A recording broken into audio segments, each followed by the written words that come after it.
வணக்கம். இலங்கை செய்திகளுடன் நான் நிரோஷன். விரிவான செய்திகளுக்கு முன் தலைப்புச் செய்திகள். அனுருகுமார திசாநாயக்க தலைமையில் உரித்து எனப்படும் பூரண அழைப்பு பத்திரங்களை வழங்கும் தேசிய வேலை திட்டத்தின் தொடக்க நிகழ்வு அனுராதபுரத்தில்.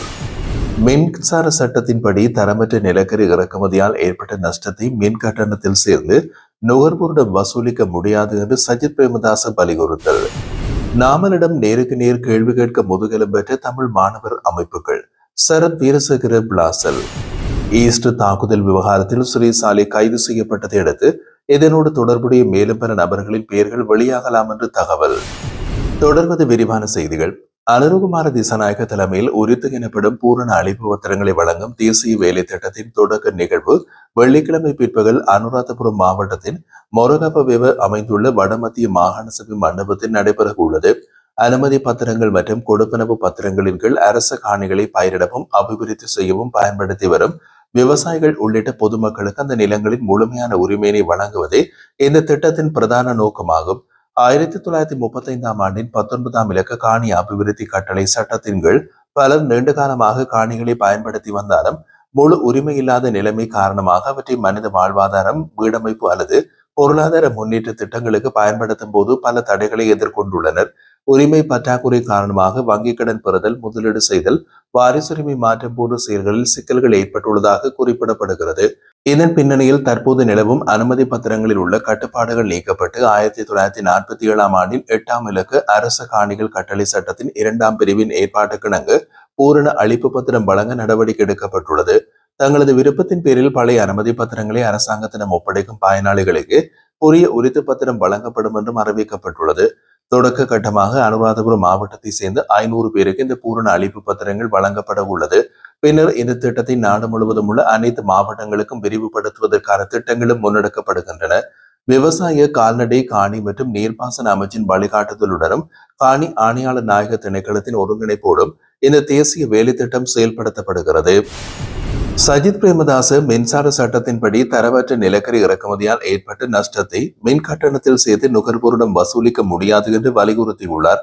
வியாழக்கிழமை வெளியிட்ட விசேட அறிக்கையில் அவர் இதனை தெரிவித்திருந்தார். தரமற்ற நிலக்கரி இறக்குமதி விவகாரத்தை ஐக்கிய மக்கள் சக்தி முன்வைத்ததன் பின்னரே அரசாங்கம் அதனை ஒப்புக்கொண்டதாக அவர் குறிப்பிட்டார். குறைந்த தரமான நிலக்கரி காரணமாக மின் உற்பத்தி திறன் பாதிக்கப்பட்டதோடு இயந்திர சேதம், இருமடங்கு அதிகரித்த சாம்பல் வெளியேற்றம் மற்றும் சுற்றுச்சூழல் பாதிப்பு போன்ற பிரச்சனைகள் உருவாகியுள்ளது. மேலும் இன்னமும் 15 தொடக்கம் 16 நிலக்கரி கப்பல்கள் வரவுள்ளதாகவும் தரமற்ற நிலக்கரி பயன்பாடு காரணமாக மின் தட்டுப்பாட்டை ஈடு செய்ய எரிபொருள் மின் நிலையங்களில் நாட வேண்டிய நிலைமை ஏற்பட்டுள்ளதாகவும் தெரிவித்தார். இதனால் நாட்டுக்கும் மக்களுக்கும் பெரிய நிதி நஷ்டம் ஏற்படுகின்றது. 2009ஆம் ஆண்டின் மின்சார சட்டம் பிரிவு 30 படி செயல்திறனான உற்பத்தி மூலம் மட்டுமே கட்டணம் அறவிடப்பட முடியும் என்பதால் இந்த நஷ்டத்தை சுமார் 75 லட்சம் மின் நுகர்வோரிடம் சுமத்துவது சட்ட விரோதம் என்று அவர் வலியுறுத்தியுள்ளார். இந்த விவகாரத்தில் இலங்கை பொது பயன்பாடு ஆணைக்குழு தலையிட்டு நுகர்வோரின் உரிமைகளை பாதுகாக்க வேண்டும் என்றும் விசேட குழு நியமிப்பதற்கு பதிலாக தடயவியல் கணக்காய்வு நடத்தி இந்த கொடுக்கல் வாங்கல்களை ஆராய வேண்டும் என்றும் அவர் கோரிக்கை விடுத்தார். அரசு சொத்தான நுரைச்சோலை மின் நிலையம் தொடர்பாக ஏற்பட்ட சேதம் மற்றும் நஷ்டத்திற்கு ஜனாதிபதி தலைமையிலான அமைச்சரவை பொறுப்பேற்க வேண்டும் என்றும் சஜித் பிரேமதாச குறிப்பிட்டுள்ளார். முன்னாள் அமைச்சர் சரத் வீரசேகர தற்போதைய சூழ்நிலையை பற்றி கருத்து வெளியிட்ட போது நாமல் ராஜபக்ச எதிர்கொண்ட எதிர்ப்புகள் 2010ஆம் ஆண்டு மஹிந்த ராஜபக்ச சந்தித்த எதிர்ப்புகளுக்கு சமமானவை என்று தெரிவித்துள்ளார். வியாழக்கிழமை நடைபெற்ற ஊடகவிலான சந்திப்பில் உரையாற்றிய அவர் உலகின் மிக கூடிய பயங்கரவாதத்தை முறியடித்து ஈழம் குறித்த கனவை முறியடித்ததன் விளைவாக ராஜபக்ச குடும்பத்தின் மீது சில தரப்பினருக்கு நீங்காத விரோத உணர்வு நிலவுவதாக குறிப்பிட்டுள்ளார்.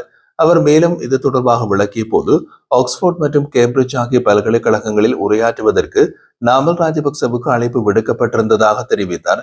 எனினும் தமிழ் மாணவர் அமைப்புகள் அழுத்தம் காரணமாக அந்த நிகழ்வுகள் பின்னர் ரத்து செய்யப்பட்டதாக அவர் குற்றம் சாட்டுகின்றார். பேச்சு சுதந்திரத்தையும் சிந்தனை சுதந்திரத்தினையும் உயர்வாக மதிக்கும் கல்வி நிறுவனங்களாக அறியப்படும் இந்த இரு பல்கலைக்கழகங்களும் சில பிரிவினவாத தமிழ் மாணவர் அமைப்புகளின் அழுத்தத்திற்கு இணங்கி தங்களது பாரம்பரிய கலாச்சாரத்தை தாழ்த்தியுள்ளதாக அவர் விமர்சித்தார். நாமல் ராஜபக்சவுடன் நேரடியாக கலந்துரையாடி கேள்வி எழுப்ப தயங்கிய அமைப்புகளை இவ்வாறு எதிர்ப்பை முன்வைத்துள்ளதாகவும் அவர் கூறினார். மேலும் தற்போதைய அரசாங்கம் புலம்பெயர் தமிழ் அமைப்புகளை திருப்திப்படுத்தும் நோக்கில் செயல்படுவதாகவும் அவர் குற்றம் சாட்டியிருந்தார். அதற்கு உதாரணமாக ஜனாதிபதி ரணவிரு என்ற சொற்றொடரை பயன்படுத்துவதில் கூட எச்சரிக்கையாக இருப்பதாகவும் சுதந்திர தின நிகழ்வுகளில் ராணுவ உபகரணங்கள் காட்சிப்படுத்தப்படாததும் இதனோடு தொடர்புடையதாக இருக்கலாம் என்றும் அவர் கூறினார். 2010ஆம் ஆண்டு மஹிந்த ராஜபக்சவும் இதே போன்ற எதிர்ப்புகளை சந்தித்திருந்தார் என்று நினைவு கூர்ந்த அவர் பயங்கரவாதத்தை ஒழித்து நாட்டின் ஒருமைப்பாட்டை நிலைநாட்டியதற்காக ராஜபக்ச குடும்பத்தின் மீது தொடர்ந்தும் கோப உணர்வு சில தரப்புகளில் நிலவி வருவதாக குறிப்பிட்டுள்ளார். நாமல் ராஜபக்சவிடம் நேரடியாக கேள்வி எழுப்பும் தைரியமின்றி எதிர்ப்பு தெரிவித்த தமிழ் மாணவர் சங்கங்கள் தங்களது அணுகுமுறைகளை மீளாய்வு செய்ய வேண்டும் என்றும் அவர் கூறினார். முன்னாள் அரச புலனாய்வு சேவையின் தலைவரும் ஓய்வு பெற்ற மேஜர் ஜெனரலுமான சுரேஷ் சாலே கைது செய்யப்பட்டதை அடுத்து இந்த விவகாரத்தோடு தொடர்புடைய மேலும் பல பின்னணி நபர்களின் பெயர்கள் விரைவில் வெளியாகலாம் என்று நிசாம் காரியப்பர தெரிவித்தார். ஜனாதிபதி சட்டத்தரணியும் ஸ்ரீலங்கா முஸ்லிம் காங்கிரஸ் கட்சியை சேர்ந்த நாடாளுமன்ற உறுப்பினருமான அவர் ஊடகம் ஒன்றுக்கு கருத்து வெளியிட்ட போது ஈஸ்டர் சம்பவம் தொடர்பான உண்மை வெளிச்சத்துக்கு வந்தவுடன் இதுவரை அதனால் அரசியல் பலன் பெற்றவர்கள் பதற்றமடைந்து சமூக வலைதளங்கள் மூலம் கருத்து வெளியிட்டு வருவதாக குறிப்பிட்டுள்ளார். அவரது விளக்கத்தின்படி ஈஸ்டர் தாக்குதல் ஒரு தனிப்பட்ட தீவிரவாத சம்பவம் மட்டுமல்லாது அரசியல் நோக்கத்துடன் திட்டமிடப்பட்ட ஒரு சதித்திட்டமாக இருந்திருக்கலாம் என்ற சந்தேகம் நீண்ட காலமாக நிலவி வந்தது. இந்த தாக்குதலின் பின்னணியில் அரசியல் லாபத்தை நோக்கிய செயல் திட்டம் இருந்திருக்கலாம் என்றும் அவர் குறிப்பிட்டிருந்தார். மேலும் ராஜபக்ச குடும்பத்தினை மீண்டும் ஆட்சிக்கு கொண்டு வருவதற்காக சில நிகழ்வுகள் திட்டமிட்டு முன்னெடுக்கப்பட்டதாகவும் ஈஸ்டர் தாக்குதலின் பின்னணியில் வேறு ஒரு மறைமுக திட்டம் இருக்கலாம் என்பதை தாம் தொடர்ந்து வலியுறுத்தி வந்ததாகவும் அந்த சூழ்நிலையில் சுரேஷ் சாலேவின் கைது ஒரு முக்கியமான முன்னேற்றமாக கருதப்படுவதாகவும் அவர் குறிப்பிட்டார். இதேவேளை அலி சஃப்ரி சுரேஷ் சாலேவின் கைது குறித்து கண்டனம் வெளியிட்டதையும் தொடர்புபடுத்தி ஈஸ்டர் தாக்குதலின் மூலம் யார் அரசியல் பலன் பெற்றார்கள் என்பது சர்வதேச அளவில் அறியப்பட்ட விடயமாகும் என நிசாம் காரியப்பர் தெரிவித்திருந்தார். இத்தகைய சூழலில் சம்பந்தப்பட்டவர்கள் மீது சட்ட நடவடிக்கை எடுக்கப்படும் போது எதிர்ப்புகளும் கண்டனங்களும் எழுவதும் இயல்பானது என்றும் அவர் சுட்டிக்காட்டியிருந்தார்.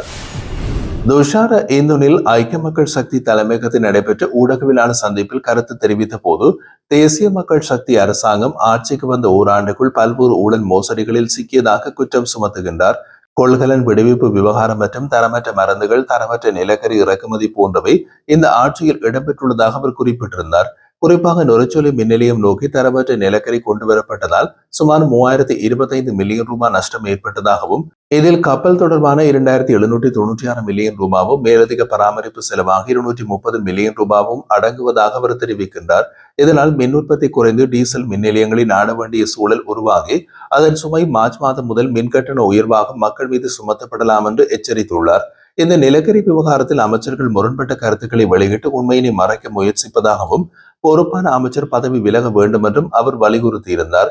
மேலும் அரசாங்கத்தின் தோல்விகள் குறித்து எழுந்துள்ள மக்களின் அதிருப்தியை திசை திருப்பும் நோக்கில் ஈஸ்டர் தாக்குதல் விசாரணைகள் மீண்டும் முன்னிறுத்தப்படுகிறது என்றும் அவர் சாடினார். அனுருகுமார திசாநாயக்க 2025 ஏப்ரல் 21க்குள் ஈஸ்டர் தாக்குதல் சூத்திரதாரிகளை கண்டறிவதாக தேர்தல் வாக்குறுதி அளித்தும் அதை நிறைவேற்றவில்லை என்றும் முன்னாள் புலனாய்வு அதிகாரிகளை கைது செய்வது அரசியல் நாடகமாகும் என்றும் அவர் விமர்சித்தார்.